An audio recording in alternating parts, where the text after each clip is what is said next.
was one of those mornings when the world felt ordinary, predictable, in the way that only the first light of dawn can make things feel. The kind of morning that crept in quietly, almost apologetically, as though not wanting to disturb the stillness of the early hours. The smell of damp earth and a faint trace of coffee from a neighbor's kitchen lingered in the air. Everything was still. The sky, painted in soft pastel hues, promised another mundane day, and nothing at all, seemed out of the ordinary. Rodney Alcala's apartment was tucked away on the second floor of a nondescript building in a neighborhood that didn't ask too many questions. The peeling paint on the hallway walls had an air of forgotten maintenance, but nothing too alarming. The sounds of creaky floorboards underfoot were familiar, and the low hum of the fluorescent lights in the hallways served as a gentle reminder that even this building, with all its minor imperfections, was just another part of a city that always felt like it was slowly waking up. Inside Rodney's apartment, things were calm, almost too calm. The hum of an old refrigerator in the kitchen and the soft shuffle of slippers on hardwood were the only sounds that punctuated the silence. He moved through his daily routine with a quiet precision. A mug, chipped at the rim, sat waiting on the counter as Rodney poured himself a cup of coffee. He wasn't the type to waste time on elaborate rituals or unnecessary gestures. No, for him, mornings were simply a means to an end. Just the start of another regular day. The aroma of dark roast filled the kitchen, blending with the faint scent of soap and old wood. There was a certain comfort in it. Routine, stability. His apartment was sparsely furnished with little more than a worn-out couch, a mismatched dining table, and a few odd books scattered across a corner shelf. There were no framed photos on the walls, no personal touches that hinted at a deeper story. Just the basics. Nothing to suggest a life that might have once been more than this.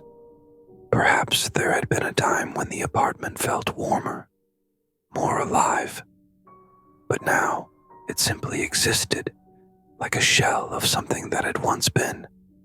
Rodney sipped his coffee slowly, staring out the window, his gaze unfocused as he watched the street below begin to come to life. A jogger passed by, earbuds in place, the rhythm of their footsteps echoing softly in the distance. A neighbor, an elderly woman with gray curls, stepped outside to tend to her small balcony garden, muttering to herself about the weather. A car engine started up, the deep rumble of it vibrating through the walls. All of it, in its own way, was part of the quiet melody of the morning.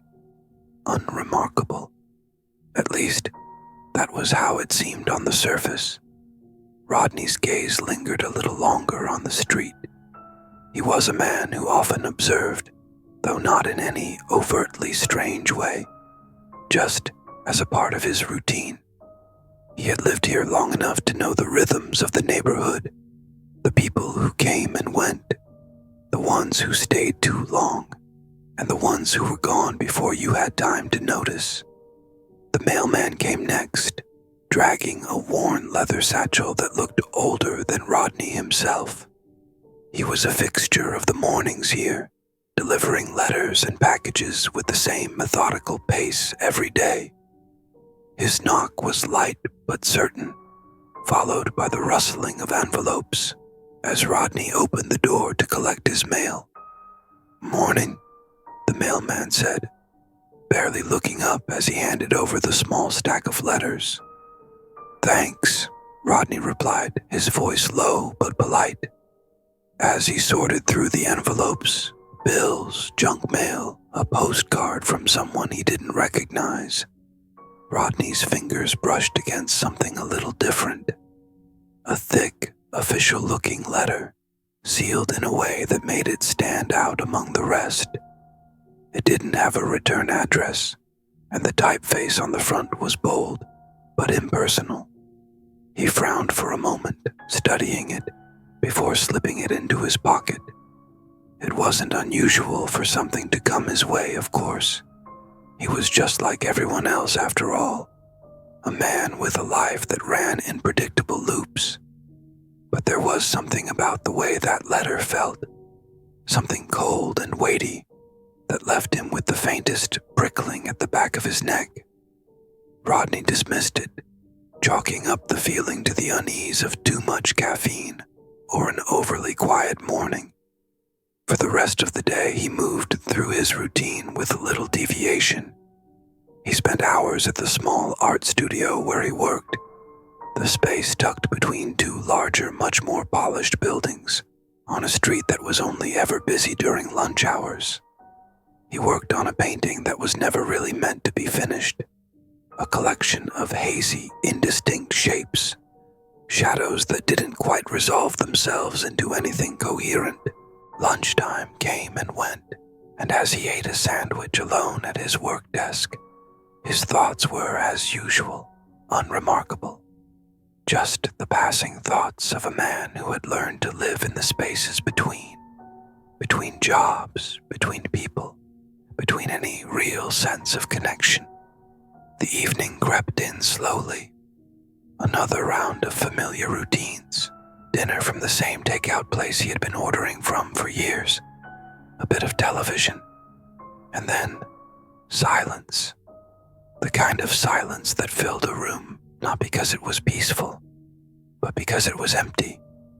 As the hours stretched on, Rodney sat at his window again, staring out at the street below. The night had fallen completely now, and the lights of the neighborhood flickered dimly in the darkness, casting long shadows across the cracked pavement. And yet, something had changed. The world outside felt just a little quieter, as if the rhythm had slowed ever so slightly. The letter, still tucked in his pocket, seemed to press against his side, reminding him of its existence. It was a small thing, a minor shift in the ordinary hum of his life, but it was there, quietly urging him to pay attention, to look closer. He hadn't opened it yet, and somehow that felt significant. The days drifted by, each one much like the last, like pages in a book that had begun to blur into one continuous, unbroken sentence.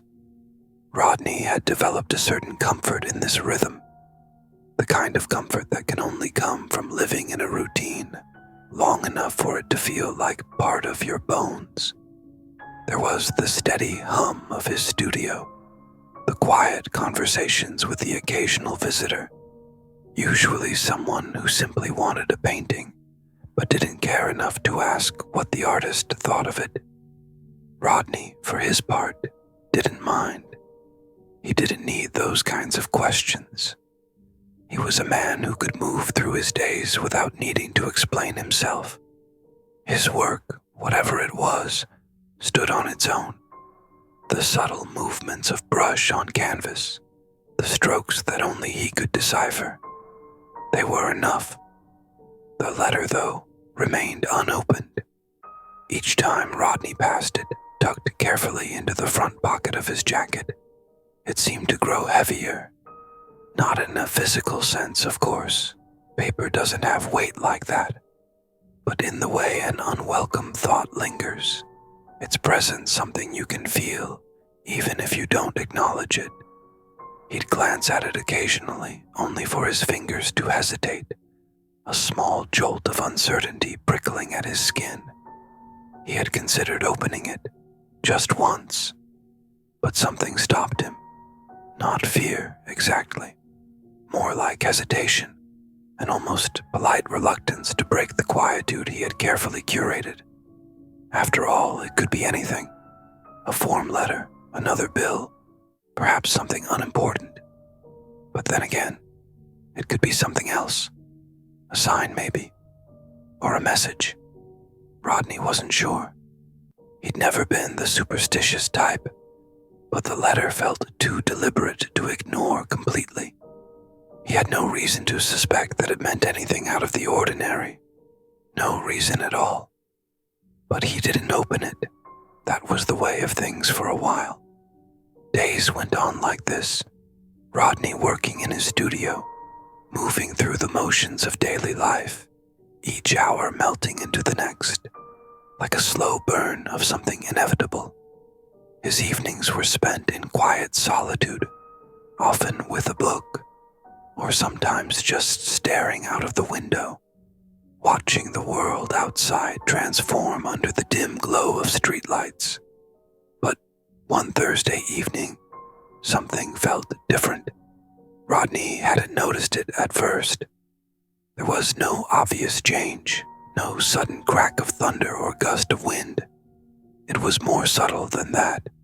The hum of the refrigerator, once a consistent background noise, seemed to have dropped in pitch just slightly, enough for it to catch his attention. The streetlights outside had a muted, almost sickly yellow glow to them, as if something in the air had shifted.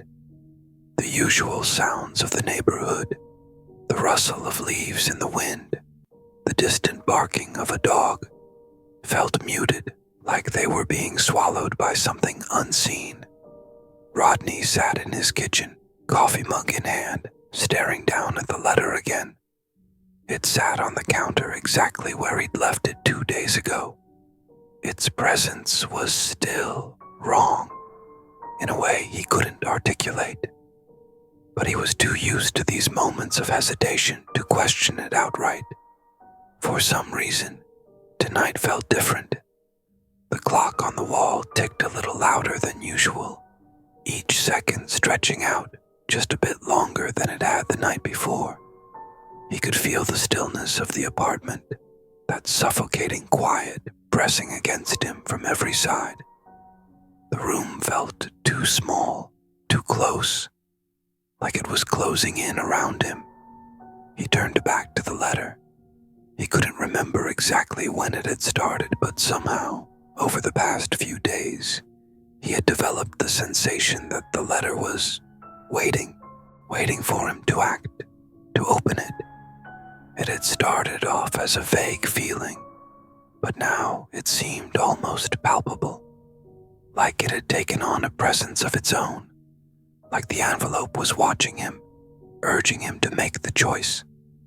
Rodney stood up from his chair, his fingers suddenly restless. He approached the counter, his hands brushing the edges of the letter.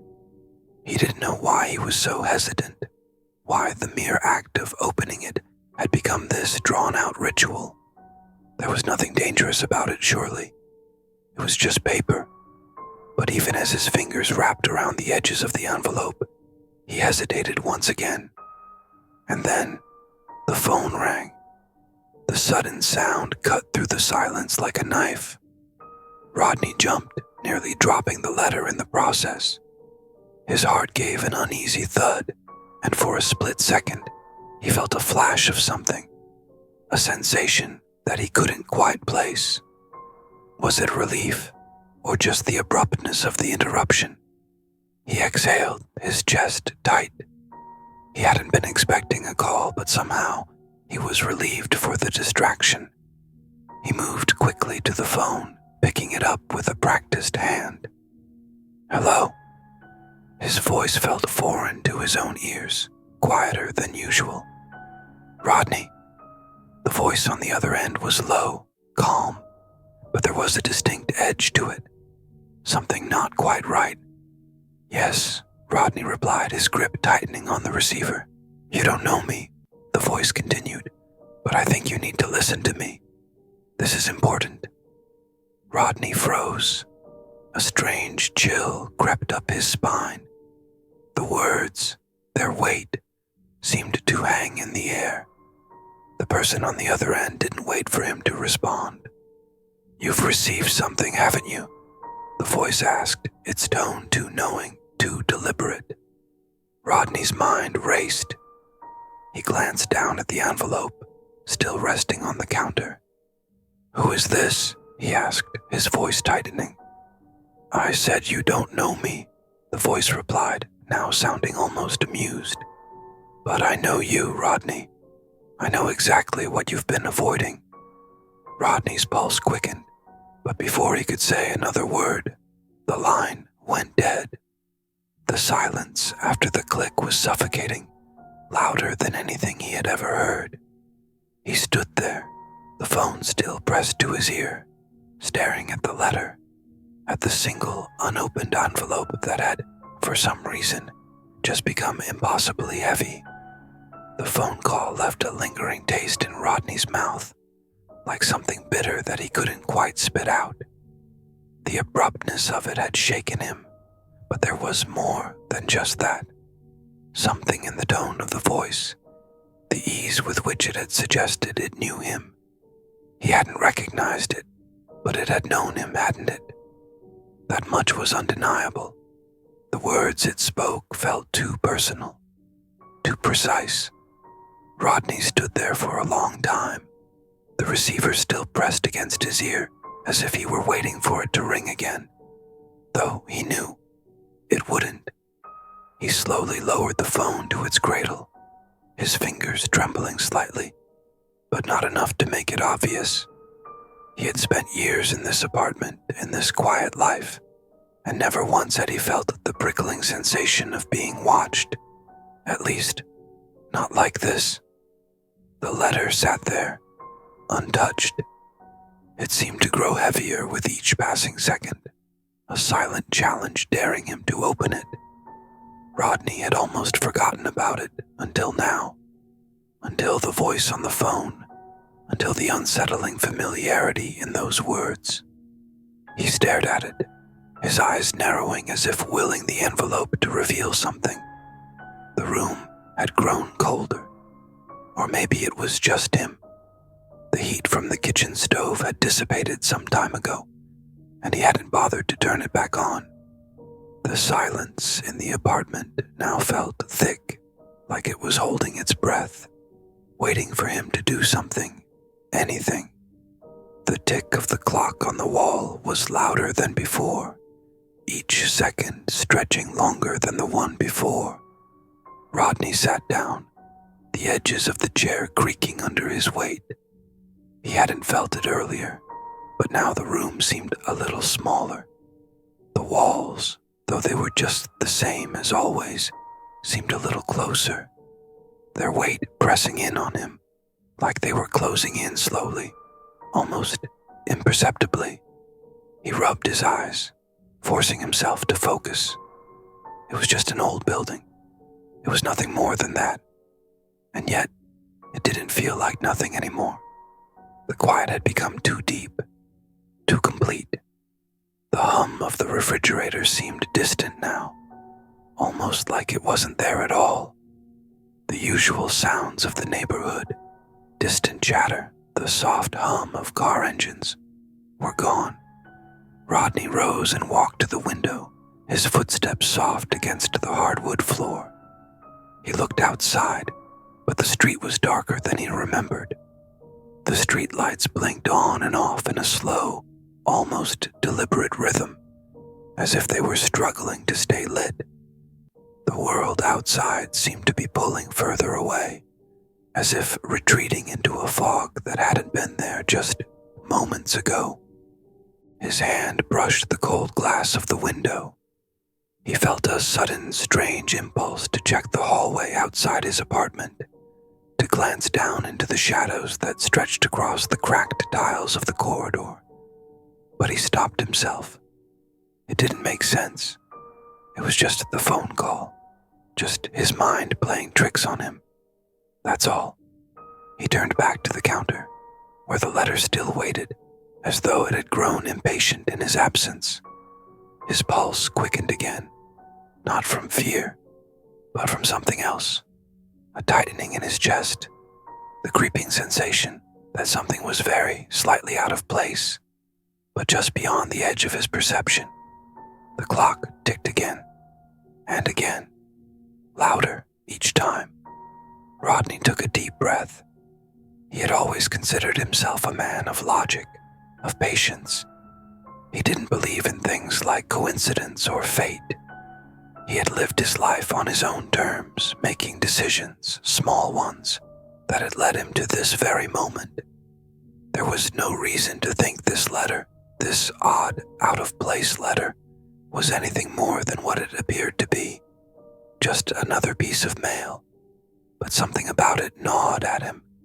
A gnawing that wasn't physical but felt almost like an echo in the back of his mind. A dissonance he couldn't quite resolve. He moved toward the counter again. His fingers hovered over the envelope, but before he could touch it, there was a knock at the door. It was faint, almost tentative, as if whoever was on the other side wasn't sure they should be there. But the sound, so soft, so quiet, was enough to make Rodney freeze. He hesitated for a moment, listening. The knock came again, a little louder this time, but still gentle, measured. It wasn't the sort of knock someone makes when they're eager to be let in. No, this was deliberate, calm, almost cautious. Rodney's heart skipped. He wasn't expecting anyone. The mail had already come. The evening was late, and he couldn't think of anyone who would be knocking at his door at this hour. He felt a strange weight settle in his stomach, that same tightness from earlier. He moved toward the door, his steps slow, deliberate. As he reached for the handle, his hand paused. His breath, shallow for reasons he couldn't explain, seemed to fill the space around him, his chest tightening once more. The knock came again. The cold of the door handle was sharp against his skin as he turned it, and for the briefest moment, he wondered if he should look through the peephole first, but he didn't. Something urged him to just open it. The sense of being watched, of being on the edge of something, hovered in the air, but he couldn't name it. When he opened the door, there was no one there. Nothing but the dimly lit hallway, stretching out in front of him. Empty, as always. A faint draft stirred the air, but the hall was still.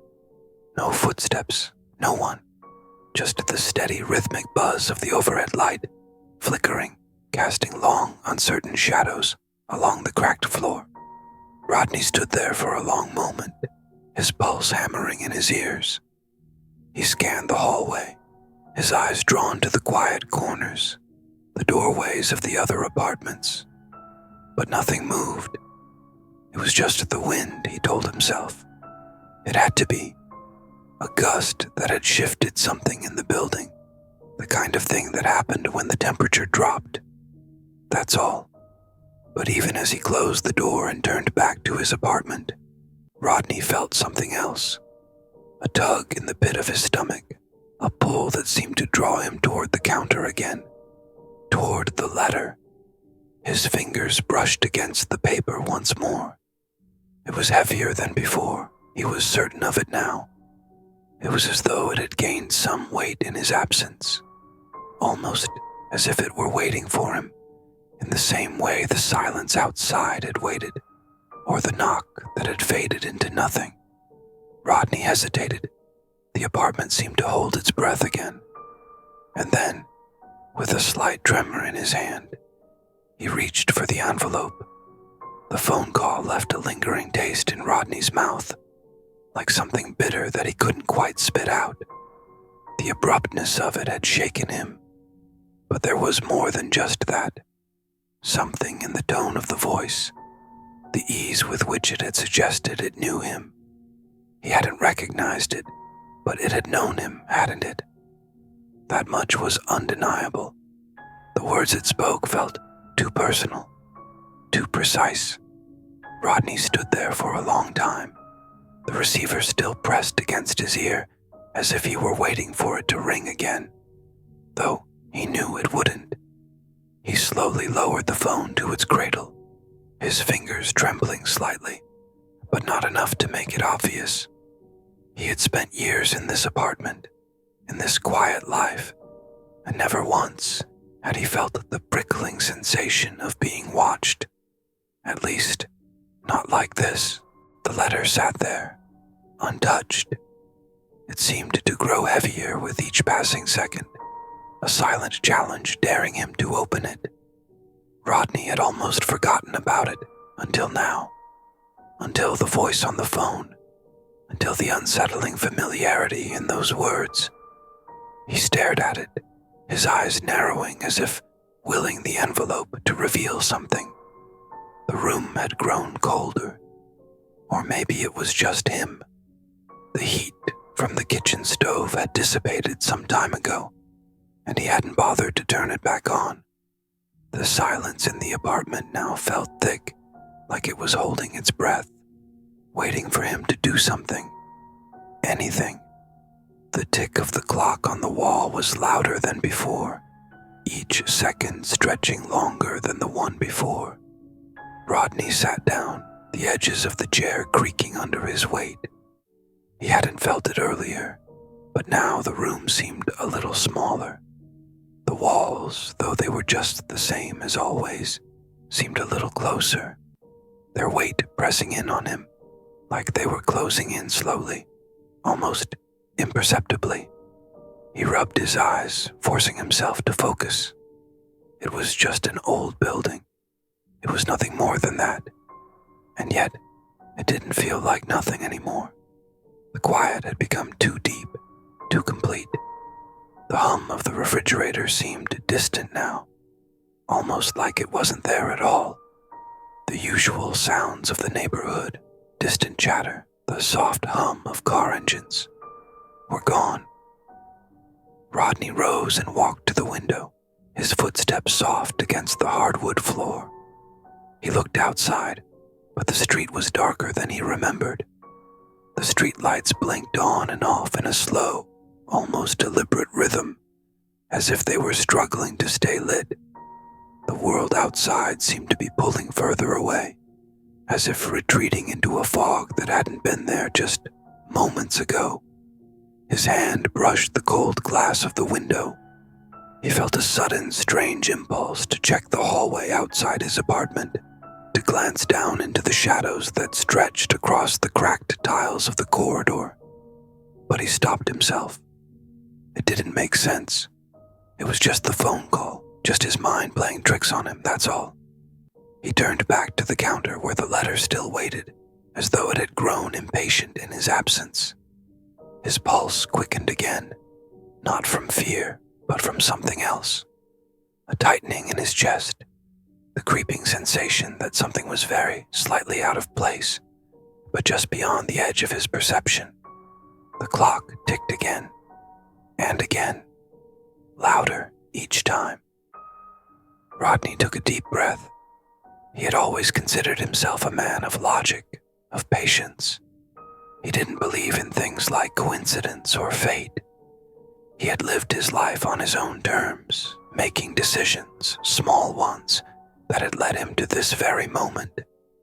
There was no reason to think this letter, this odd, out-of-place letter, was anything more than what it appeared to be. Just another piece of mail. But something about it gnawed at him. A gnawing that wasn't physical but felt almost like an echo in the back of his mind. A dissonance he couldn't quite resolve. He moved toward the counter again. His fingers hovered over the envelope, but before he could touch it, there was a knock at the door. It was faint, almost tentative, as if whoever was on the other side wasn't sure they should be there. But the sound, so soft, so quiet, was enough to make Rodney freeze. He hesitated for a moment, listening. The knock came again, a little louder this time, but still gentle, measured. It wasn't the sort of knock someone makes when they're eager to be let in. No, this was deliberate, calm, almost cautious. Rodney's heart skipped. He wasn't expecting anyone. The mail had already come. The evening was late, and he couldn't think of anyone who would be knocking at his door at this hour. He felt a strange weight settle in his stomach, that same tightness from earlier. He moved toward the door, his steps slow, deliberate. As he reached for the handle, his hand paused. His breath, shallow for reasons he couldn't explain, seemed to fill the space around him, his chest tightening once more. The knock came again. The cold of the door handle was sharp against his skin as he turned it, and for the briefest moment, he wondered if he should look through the peephole first. But he didn't. Something urged him to just open it. The sense of being watched, of being on the edge of something, hovered in the air, but he couldn't name it. When he opened the door, there was no one there. Nothing but the dimly lit hallway stretching out in front of him, empty as always. A faint draft stirred the air, but the hall was still. No footsteps, no one. Just the steady rhythmic buzz of the overhead light flickering, casting long, uncertain shadows along the cracked floor. Rodney stood there for a long moment, his pulse hammering in his ears. He scanned the hallway, his eyes drawn to the quiet corners, the doorways of the other apartments. But nothing moved. It was just the wind, he told himself. It had to be. A gust that had shifted something in the building, the kind of thing that happened when the temperature dropped. That's all. But even as he closed the door and turned back to his apartment, Rodney felt something else. A tug in the pit of his stomach, a pull that seemed to draw him toward the counter again, toward the letter. His fingers brushed against the paper once more. It was heavier than before. He was certain of it now. It was as though it had gained some weight in his absence, almost as if it were waiting for him, in the same way the silence outside had waited, or the knock that had faded into nothing. Rodney hesitated. The apartment seemed to hold its breath again, and then, with a slight tremor in his hand, he reached for the envelope. Rodney's fingers shook as they grazed the corner of the envelope. The air around him seemed to thicken, pressing in on him like the walls themselves had taken a step closer. It wasn't just the weight of the letter anymore. It was everything. The strange phone call, the knock at the door, the unsettling quiet that had filled his apartment, like a shadow in the corners of his mind. Every second of hesitation stretched into something unbearable. He ripped the envelope open with a quick motion, the paper tearing too easily under his fingers. Inside, there was no letter, no form, no bill, just a small, yellowed photograph. Rodney froze. His blood ran cold as he picked it up, his hands going clammy. The image was grainy, distorted by age, but there was no mistaking it. It was him. A younger version, maybe. His face was unmistakable, familiar but different, as though time had worn it in ways he couldn't recognize. The background was strange. An empty street, an abandoned park bench, the hint of a shadow hanging in the far corner of the frame. But it wasn't the photograph itself that chilled him to the bone. It was the figure standing behind him, just barely visible. A blur of motion, but not one of the usual fuzzy distortions you expect from an old photo. No, this was deliberate. The figure was closer than it should have been, closer than any stranger could have gotten without being noticed. Rodney felt his stomach turn. His breath quickened. The photo slipped from his fingers and fluttered to the floor. He stumbled back, his body rigid, his thoughts scrambling. The apartment felt even smaller now, like the walls were closing in tighter, too fast, too tightly. He wanted to run, but there was nowhere to go, no way to escape the sensation that something was behind him. The quiet was oppressive now, filled with something deeper, something he couldn't name. It was as though the very air in the room had changed, thickened into a damp, heavy fog that clung to his skin. His heart pounded in his chest.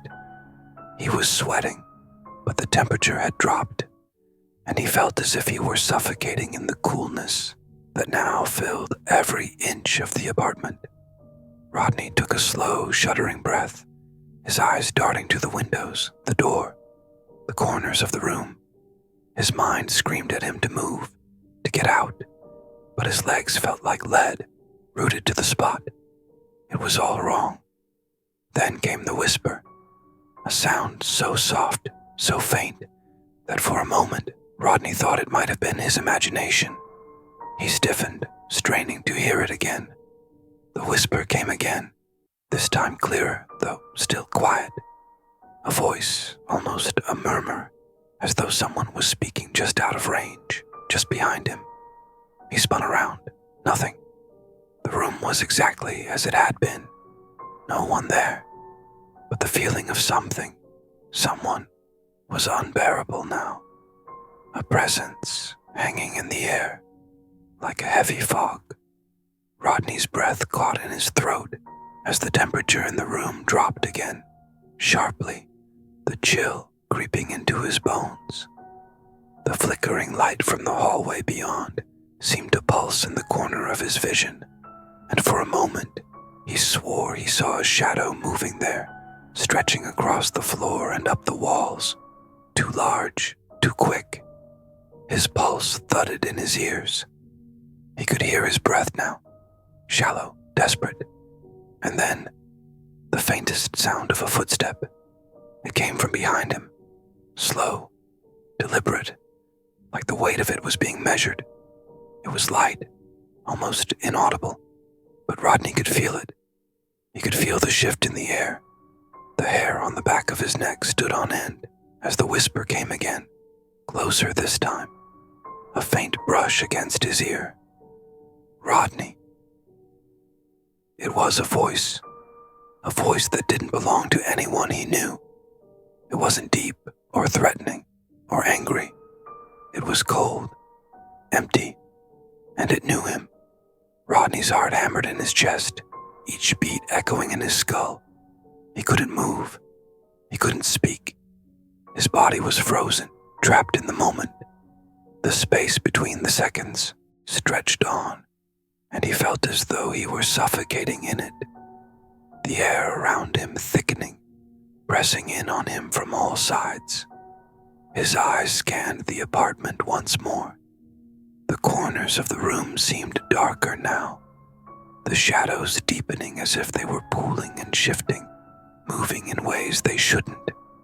The windows were dim, the streetlights outside flickering in time with the pounding in his head. There was no escape. Rodney's gaze shot to the photograph on the floor. The figure in the background of the image. He could almost see it now, more clearly than before. The blur wasn't random. It wasn't just an artifact of the old camera. It was something, someone. The figure in the photograph stood behind him now. He could feel it, its presence behind him like a weight that pressed into his skin. The whisper came again, this time louder, more distinct. Don't turn around. Rodney's breath caught in his throat. His legs refused to move. His mind screamed for him to run, to open the door, to do anything. But his body was paralyzed by something stronger than fear. His eyes were wide, darting between the walls, between the flickering lights, between the suffocating silence that pressed closer and closer. Don't turn around, Rodney. The voice, soft and insistent, was everywhere now. It wasn't coming from one place. It was coming from inside the room, inside his head, inside the very walls that surrounded him. And then, as if drawn by some invisible force, Rodney's body moved on its own, slowly, reluctantly. He turned around. What he saw, what he felt, made his breath stop entirely. There was something there, something standing at the far end of the room. A shape, a shadow. The figure didn't move at first. It stood still, its outline indistinct, as though it was composed of darkness itself, shifting in the corners of his vision. But Rodney knew, with a sickening certainty, that it was aware of him, that it was watching him, waiting. The temperature dropped further, a sharp sting of cold that made the hairs on his arms stand straight. And then the whisper came again, this time no longer a voice, but a breath, a cold, unrelenting breath against the back of his neck. "You shouldn't have opened the letter." The whisper cut through the stillness again, sharp and intimate, like a secret shared only between the dark corners of the room and the space between his ribs. "You shouldn't have opened the letter." Rodney's legs trembled, his breath coming in jagged gasps. The room felt too small, too tight, the walls pressing in on him as if the very air had turned to lead. He could feel it now, the figure, like an oppressive weight hovering in the shadows at the far end of the room, waiting for him to acknowledge it, waiting for him to react. But he couldn't. He couldn't look directly at it. Not yet. It was as though the moment he turned his gaze toward it, it would take form. It would become real, in ways he couldn't handle. His eyes darted around the room in a desperate search for anything familiar, anything that could anchor him back to the normal, the safe, the real. But everything had shifted. Nothing felt solid anymore. Not the floor beneath his feet, not the walls, not even the stale air. "It's too late now." The whisper was louder, more insistent, vibrating in his skull like a cruel melody. Rodney felt something in his chest tighten, a knot pulling tight around his heart, a sinking sensation, as though the ground beneath him was crumbling away. His mind raced, his thoughts scattered and unformed, desperate for a way out, any way out. The letter, the photograph, had been just the beginning. He realized that now. This thing, whatever it was, had been waiting for him, waiting for the moment when he would cross a line, when he would open that letter and let whatever was inside slip into his world. It had been watching him all along, his pulse hammered in his throat. The darkness at the far end of the room seemed to shift, to move, as if something within it was stirring. For a fleeting moment, Rodney thought he saw it, a hand, pale and thin, reaching out from the shadows, fingers twitching in the still air. But before he could react, the light overhead flickered again, casting the room in a deeper darkness, pulling the shadows further into the corners. And then came the sound, a low scrape like nails against wood. It was distant at first, barely perceptible, but it grew louder, drawing closer. The air seemed to thicken with each passing second, pressing in on him from all sides. Rodney felt his throat tighten. The darkness didn't just fill the room now, it invaded it. The space he had once known, the place that had been his sanctuary, was no longer his own. His hand moved instinctively toward the door. It was his only option. He had to leave. He had to get out of here. The hallway beyond had to be safe. It had to be. But as his fingers touched the handle, it slipped. Like an oily, unnatural slickness covered the brass, making it impossible to grip. He twisted it harder, but the handle wouldn't budge no matter how much force he applied. The room seemed to close in tighter with each passing second. "You can't leave." The voice was clearer now, almost tangible. The cold breath against his ear sent a shiver down his spine, and in that instant, Rodney felt the weight of it, the presence behind him. The air turned ice cold in a way that made his bones ache, and without warning, the whisper became a scream. "You can't leave." It wasn't just a sound anymore. It was a force, a pressure against his mind, pushing him back, pinning him in place as the darkness seemed to swallow up the last bits of light in the room. Rodney's chest tightened painfully. his breath coming in shallow gasps. He tried to scream, but his throat closed around the sound, choking it off before it could escape. The shadows around him seemed to stretch, to bend, as though they were coming alive, shifting and writhing, like something unnatural was forming within them. He could feel it now, the sensation of being surrounded, of being trapped. The walls were too close, the floor beneath his feet too unstable. The very air itself felt wrong, heavy with something that didn't belong.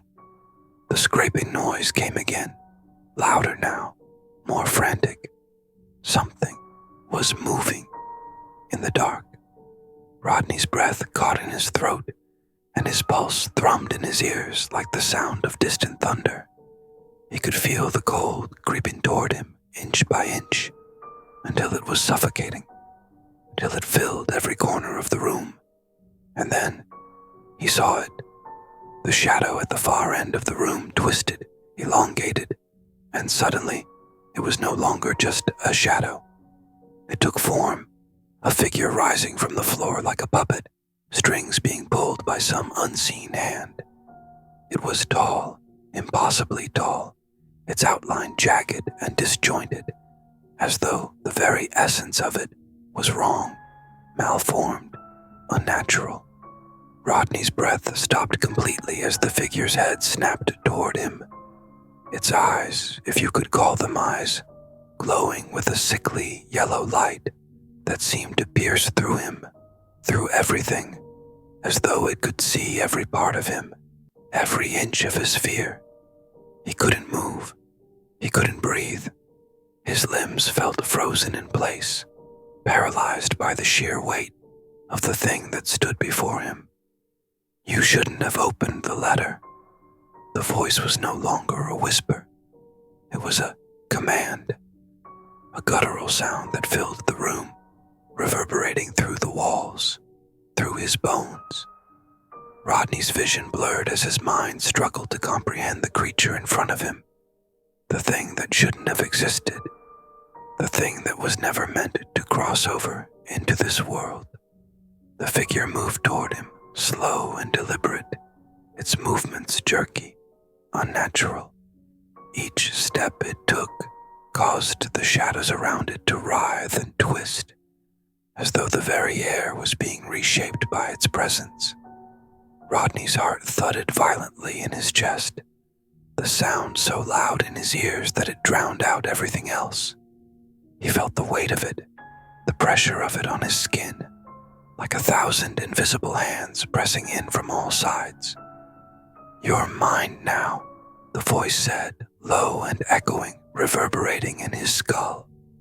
The creature's mouth opened impossibly wide, revealing rows of jagged teeth, yellow and sharp, a grin that made Rodney's blood run cold. Rodney's body screamed for movement, for escape, but it wouldn't respond. The walls felt like they were closing in even tighter, the air choking him, suffocating him, as if it were being drawn out of his lungs with each passing second. He tried to speak, to plead, but no words came, only the ragged, desperate sound of his breath. "You should have stayed away," the voice said again, louder now, filling the room with a sound that wasn't just heard, but felt, vibrating deep inside his chest. "Now, you'll never leave." The figure's eyes gleamed as it reached out, its fingers stretching toward him with unnatural speed. Rodney didn't have time to react. The creature's fingers, thin, impossibly long, reached out for him, the air around them warping, bending as if the very fabric of reality was stretching with every movement. Rodney's heart thundered in his chest, a frantic pulse that seemed to echo louder and louder until it became all he could hear. His skin crawled, his body screaming for release, but his legs remained rooted, his chest frozen with fear. The darkness closed in, a suffocating blackness that pressed against his ribs, his throat, his very soul. He could feel the cold creeping toward him, seeping into his bones like ice water, freezing him from the inside out. The air was thick now, heavy with the weight of something ancient, something that had existed long before him, long before this place. It had been waiting, watching. Rodney felt his knees buckle, his body on the verge of collapse. There was no escaping it, no way out. He was caught in the gaze of something that wasn't just a creature, but a force, a presence that had woven itself into the very fabric of this reality, stretching the boundaries of time and space in ways he could never have understood. The closer the thing came, the clearer its form became, long, pale, and wrong. The fingers were so close now. He could almost feel the chill of them, the cold of death creeping toward him. "You're mine now." It was more than a voice. It was an impossibility, an overwhelming weight that bore down on his very being, pulling him closer to the edge.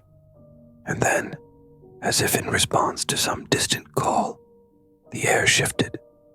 The moment stretched. Time itself seemed to fracture. Rodney's eyes flickered, and for the briefest instant, the darkness seemed to pull away. Not in any natural way. No, it was as if the shadow itself had torn open, revealing something else. Something human. A face. A familiar face. His own, but older. Worn. And yet, he knew this version of himself. He knew it deep in his bones. The face in the shadow, his own face, looked back at him, not with fear, but with understanding, with recognition. "You have always been here," the voice whispered, but it wasn't the creature anymore. It wasn't the thing that had haunted him. The face smiled. Rodney couldn't breathe. He couldn't move. In that moment, he realized something terrible. He wasn't the one who had been chosen. He wasn't the victim here. He was the witness. The darkness in the room, everything that he had felt closing in around him, had been drawing him into this moment, this revelation. All this time, it had been waiting for him to see it. The creature's fingers brushed his shoulder, a touch so light it might have been imagined. The cold filled his chest, a sharp, biting sensation that made his heart stutter in its rhythm. He turned, half expecting to see the thing behind him, but instead the room was empty, silent, as if it had never been there at all. The shadows no longer writhed, the air no longer pressed against him. He was alone. Or was he? Rodney reached for the photograph on the floor, the one with his younger self, the one that had been the catalyst for everything. His fingers brushed the edge of the photo, but it wasn't there anymore.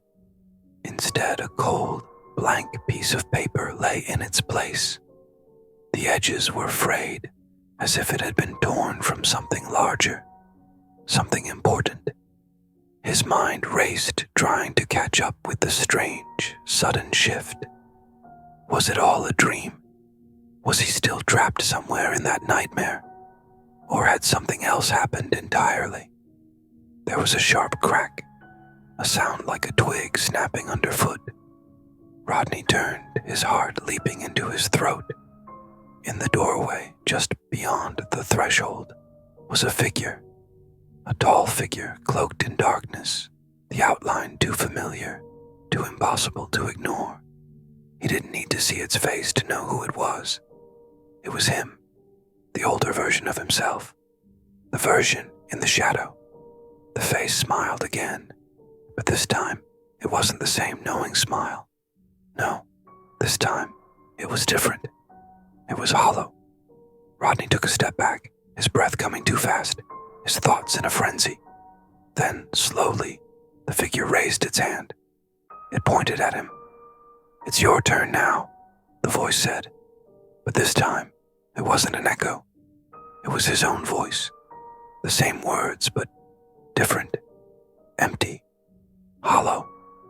and Rodney realized with a sickening certainty that it had never been the creature that had been waiting for him all along. It had been him. The room shifted again, the edges of reality bending, and the world went dark. Rodney woke up on the floor, his heart hammering in his chest. His hands shook as he sat up, glancing around the room. His apartment was the same. No shadows, no figures. The air felt thick with the silence. He blinked hard, trying to make sense of what had just happened. He reached for the table, his fingers brushing the corner of something cold, something familiar. The envelope, the one he'd opened earlier. Rodney stared at it for a long time, as if waiting for it to move, to change. But it didn't. The photo inside was still there, face up, waiting for him to look at it again. The younger version of himself stared back at him, frozen in time, the shadow in the background too blurry to make out. It felt wrong, different. Then, in the bottom corner of the photo, he noticed something new. A date. The date was today, and beneath it, written in a hand that looked disturbingly like his own, the words, "You will be here tomorrow." Rodney's breath caught, and for the briefest moment, he wondered if he'd ever truly escaped.